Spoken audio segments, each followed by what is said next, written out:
जीवनाच्या वाटेत सर्वांसोबत जायच आहे, काही आपलं देण आहे, काही त्यांचं घेण आहे.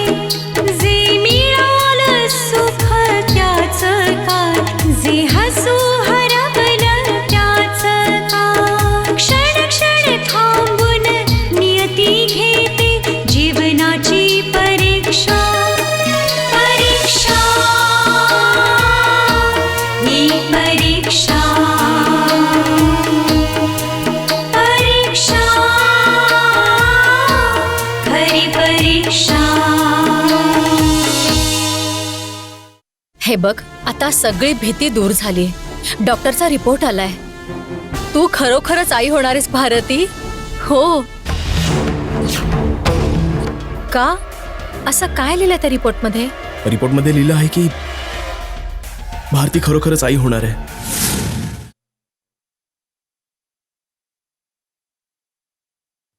काय? नाही भारती, हे खरं असू शकत नाही. तू खोटं बोलतेस, हो ना? हे खरंच आहे. हेच खरं आहे. एक छोटीशी चूक स्त्रीच्या आयुष्याला एका अशा वळणावर आणून ठेवते ज्यासाठी तिच्याकडे कोणताच पर्याय नसतो. ना धड ती खरं कोणाला सांगू शकते, ना ती खरं कोणापासून लपवून ठेवू शकते. या विचित्र परिस्थितीत मी जगतेय. मला कोणताच मार्ग दिसत नाहीये.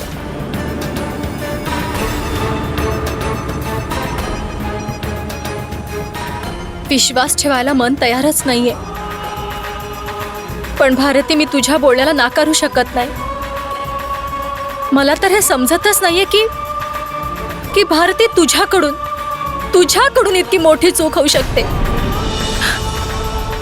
शेवटी मी पण एक माणूसच आहे आणि कदाचित चूक माझ्याकडूनच झाली होती. म्हणून मी यासाठी कोणा दुसऱ्याला दोष नाही देणार सीमा. कोणी दुसरा दोषी असो वा नसो, पण तुझ्या होणाऱ्या मुलाचा बाप तितकाच दोषी आहे जितकी तू स्वतःला दोषी समजतेस. बोल भारती, तू कोण आहे? नाही सीमा, हे नको विचारूस. आता तर तू मला हे सत्य सांगून टाकलंयस, तर मी हेही जाणून घेईन की तुझ्या होणाऱ्या मुलाचा बाप कोण आहे. सांग भारती, प्लीज भारती, बोल काहीतरी. कोण आहे तो? सांग मला. माझ्या होणाऱ्या मुलाच्या बापाचं नाव आहे, त्याचं नाव आहे आदर्श.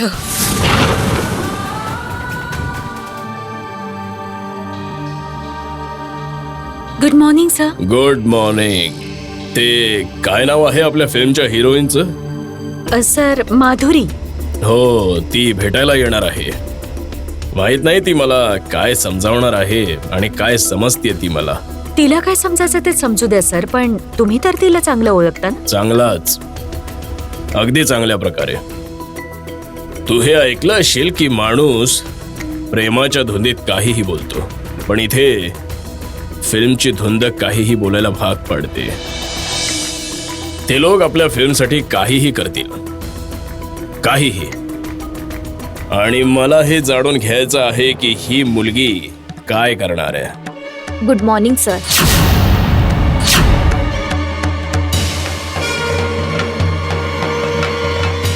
तुझी खात्री बाळगूनच मी विचार केला होता की जगमोहन मान खाली घालून माझ्या समोर येईल आणि मला बोलेल की तुमची गोष्ट खरी ठरली.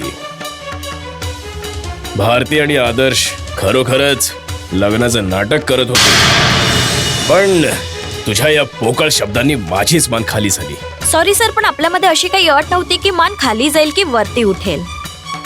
उलट अट अशी होती की आदर्श तुमच्या मुलीसोबत लग्न करायला नाईलाजाने तयार होईल आणि आम्ही त्या प्रयत्नात आहोतच. मी पण या जगात डोळे मिटून नाही वावरत.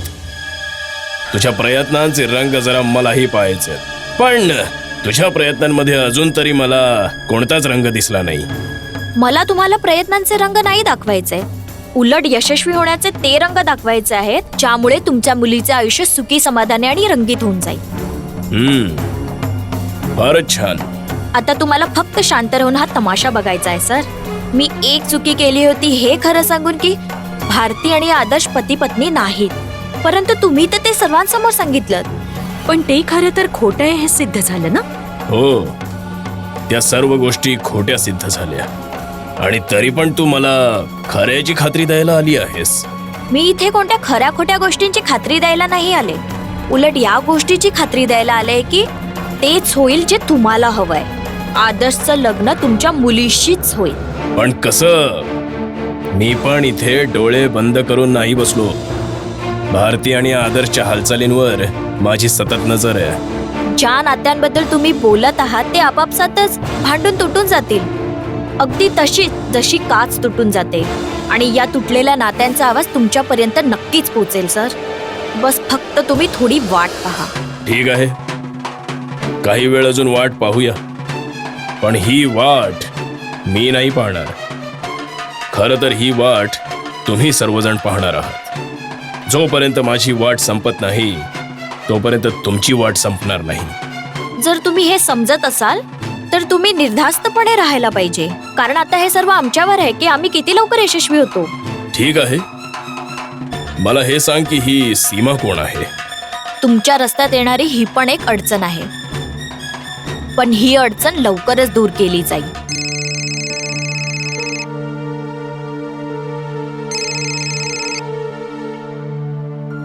हॅलो. काय करतेस तू? काही नाही, तू सांग, तू मला कशासाठी फोन केलायस? मला तुला आत्ता भेटायचंय. यावेळी? हो, आत्ता आणि याच वेळी. तू काय बोलतोयस आदर्श? सीमा, मला तुझ्याशी फार महत्वाचं बोलायचंय. तुला भेटणं हे फार गरजेचं आहे. मी तुला आता यावेळी नाही भेटू शकत. मी माझ्या घरी आहे आणि माझ्या घरी मम्मी पप्पा राहतात. मी आता तुला भेटायला नाही येऊ शकत. बस. सीमा, अगं समजून घेण्याचा प्रयत्न कर. जर विषय इतका महत्वाचा नसताना तर मी तुला भेटण्यासाठी इतका आग्रह धरला नसता. मी सांगितलं ना आदर्श, मी आता यावेळी नाही येऊ शकत. ठीक आहे, जर तू नाही येऊ शकत तर मीच तुझ्या घरी येतो. मला तुझ्याशी बोलायचं आहे आत्ता, या क्षणी. ठीक आहे, तुला इथे यायची काहीच गरज नाहीये. आपण असं करूया की ऑफिसमध्ये भेटूया. ठीक आहे, मी तिथे पोहोचतो. ठीक आहे.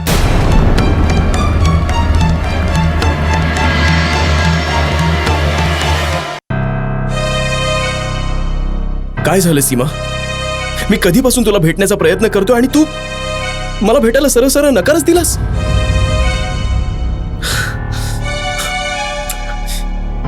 सीमा, सीमा, मी आतून तुटतच चाललोय. मला तुझ्या आधाराची गरज आहे. स्वतःचा आधार स्वतःलाच व्हावं लागतं. इथे कोणी कोणाला आधार देत नसतं. इथे आधार देणाऱ्यांच्या भावनांशी खेळलं जातं, त्यांचा वापर केला जातो. ही गोष्ट मला आता चांगल्या प्रकारे समजली आहे. पण आश्चर्य तर या गोष्टीच आहे की तू या गोष्टीला का नाही समजू शकत. हे तू काय बोलतेस सीमा? मला तर फक्त इतकं समजतंय की मी फक्त तुझाच आधार आहे आणि माझा आधार तूच आहेस. त्या सगळ्या गोष्टी सोड. हे सांग, कशासाठी भेटायचं होतं? मला तुला सांगायचं होतं की मी आजपर्यंत भारतीला काय समजत होतो आणि भारती कशी निघाली.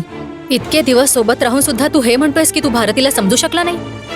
हो, कदाचित सत्य हेच आहे आणि म्हणूनच आता मी भारतीचा तिरस्कार करतो. जर तू तिच्यावर प्रेमच केलं नाहीस तर या तिरस्काराचा काय अर्थ? तुला नाही माहित सीमा, भारतीने कशा प्रकारचा धोका माझ्यासोबत केलाय. न जाणो ती काय विचार करून माझा वापर करत होती. मला नाही माहित की तिच्या मनात काय आहे. बरोबर बोलतोयस आदर्श. कोणाच्या मनात काय आहे, हे आजच्या काळात सांगणं फारच कठीण आहे. तो काळ फार वेगळा होता की चेहरा पाहून मनातलं सगळं समजायचं.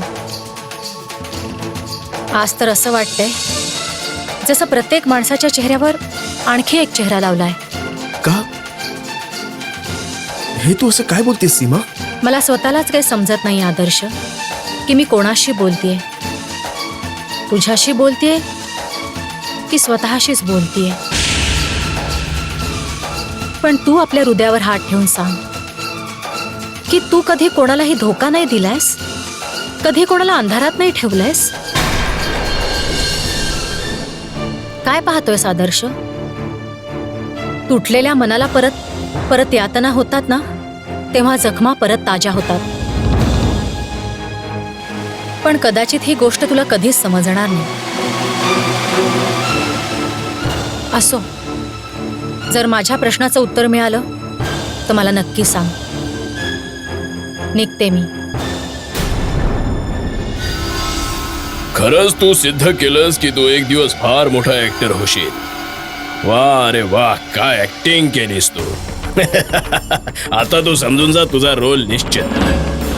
सर, माधुरीच्या सांगण्याने मी हे केलं तर खरं, पण फक्त रोल मिळवण्यासाठी नाही, त्यामागे अजून काहीतरी आहे. जे काही असेल मी तुला बक्षीस देईन.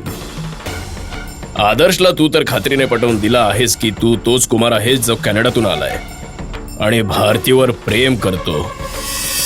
ज्या गोष्टीला तुम्ही खोटं समजताय, तुम्हाला काय माहित त्याच्यात किती मोठं सत्य लपलंय.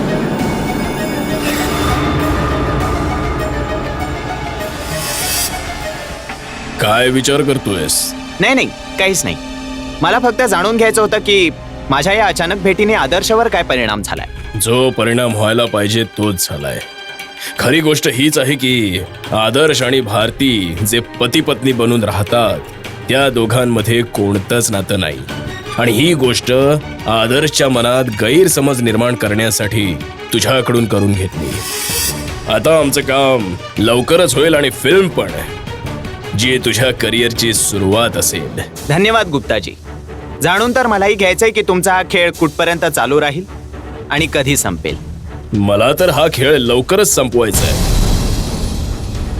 आता बघूया हा खेळ कधी संपतो आहे ते. आदर्शच्या आयुष्यातून भारती कधी जाणार ते. काय झालं सोनबाई? तुझे डोळे इतके लाल का झालेत? असं वाटतंय की तू रात्रभर रडली आहेस किंवा जागी राहिली आहेस.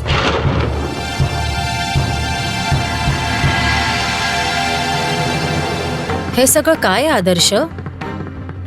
मी काही समजलो नाही आई. हे बघ आदर्श, ना मी खुळे आणि नाही तू खुळा आहेस. हे सगळं काय चाललंय सांग मला. आई, या बाबतीत भारतीच तुला सांगेल.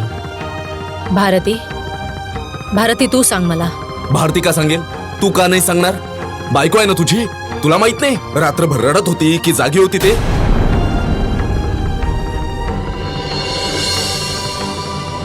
पाहिलंस तू? जेव्हा कोणीही अशा प्रश्नांपासून तोंड लपून पळतो ना, याचा अर्थ नक्कीच कुठेतरी पाणी मुरतंय. मिळाली संधी तुम्हाला बोलण्याची. मला तर हेच वाटतंय की हे जे काय चाललंय ना, याच्या मागे तुमचाच हात आहे. हो, सगळं मीच करतो ना. सगळ्यांचा करता करविता मीच तर आहे. जर समजा आज कुठे भूकंप आला ना, तर तू हेच बोलशील की या भूकंप येण्यामागे सुद्धा माझाच हात आहे. कमाल करतेस तू. तुमची कमाल तर मी पाहिलेलीच आहे. जी कमाल बाहेर येते त्याविषयी तर तुम्ही कधीच आवाज करत नाही, आणि जी कमाल लपलेली असते त्याविषयी जे काही बोलायचं असेल बस तुम्ही बोलतच राहता. चल सोनबाई.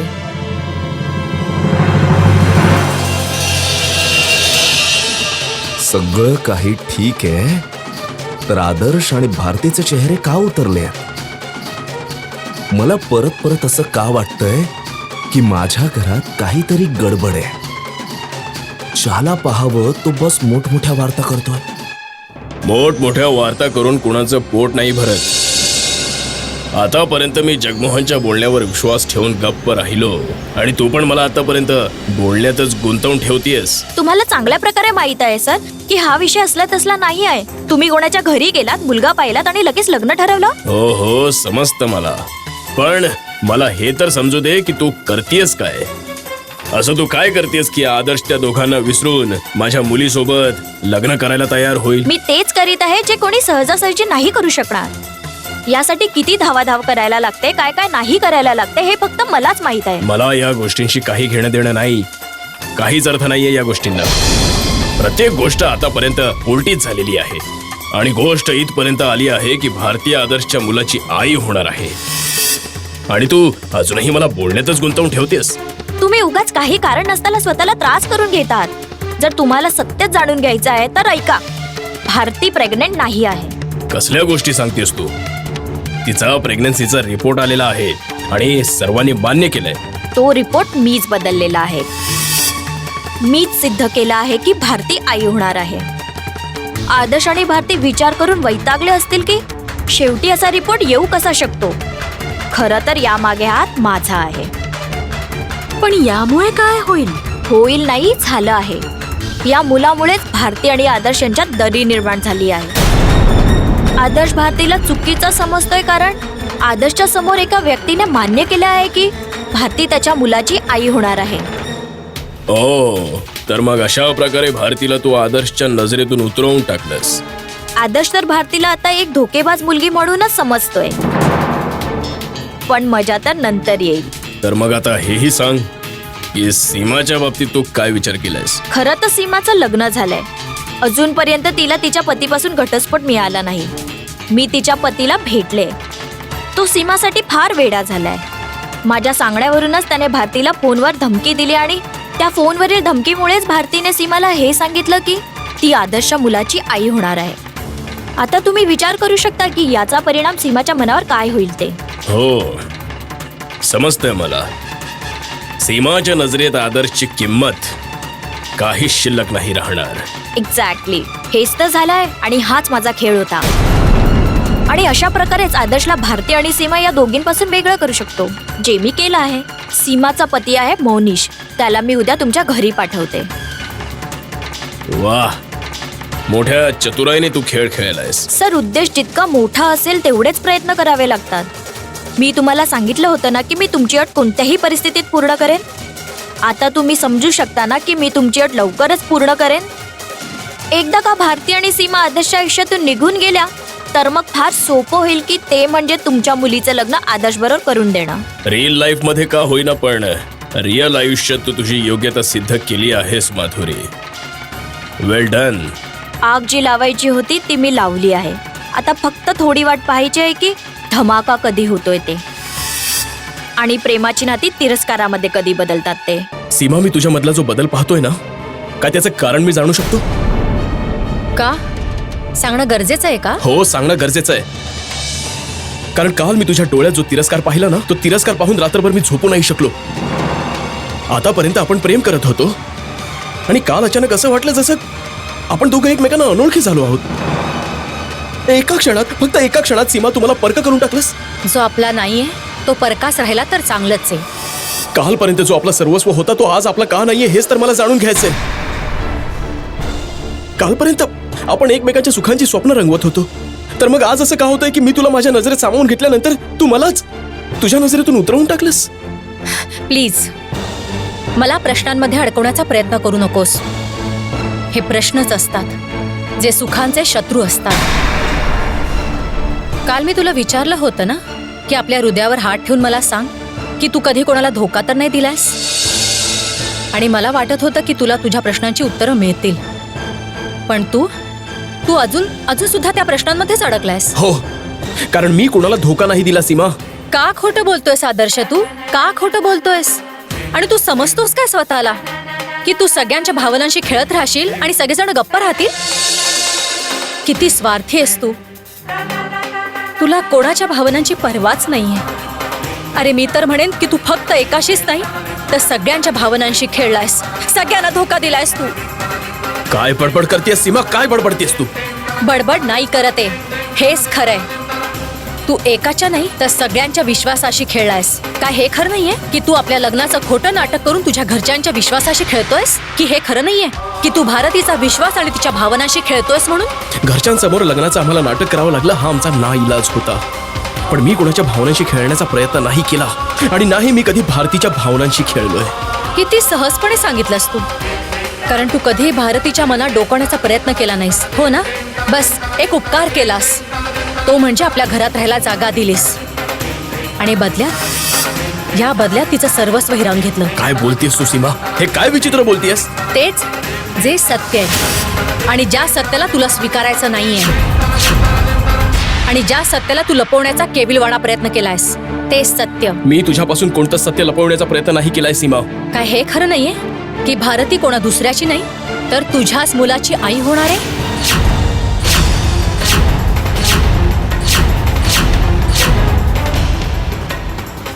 किती स्वार्थी माणूस आहेस तू. भारतीला अशा अवस्थेत आणून ठेवलंयस आणि लग्न करण्याचं स्वप्न तू माझ्या बरोबर हे बघतोयस. काय वाटेल ते बोलतेस सीमा? तुला कोणी सांगितलं की भारती माझ्या मुलाची आई होणार आहे? खरी गोष्ट बाहेर आली आदर्श. परिस्थितीनेच भारतीला सगळं खरं सांगायला भाग पाडलेलं आहे. भारतीने मला स्वतः सांगितलंय की ती दुसऱ्या कोणाची नाही तर तुझ्याच मुलाची आई होणार आहे. हे खोटं आहे. हे एकदम खोटं आहे. कधीपर्यंत खोटं बोलणार आहेस आदर्श? आणि या सत्याला अमान्य करून किती वेळ नाकारशील? तुला ही गोष्ट समजून घ्यायला हवी आदर्श की भारती तुझ्या मुलाची आई होणार आहे आणि एका स्त्रीला यापेक्षा मोठी गोष्ट कोणतीच नसते. प्लीज तिच्या जवळ जा आणि तिची माफी माग आणि आपल्या चुकीचं प्रायश्चित्त कर प्लीज. मी तुला कसं समजावू सीमा? कसं सांगू मी की भारती कोणा दुसऱ्यावर प्रेम करत होती आणि ही त्याच प्रेमाची निशाणी आहे. धोका तर भारतीने माझ्यासोबत केला आहे हे सर्व सत्य लपवून. आता भारतीला याचं उत्तर द्यावं लागेल की खरं काय आहे. आई, तुझी ही जी सून आहे ना ती आई होणार आहे. पण उगाच विषय का वाढवतोयस आदर्श?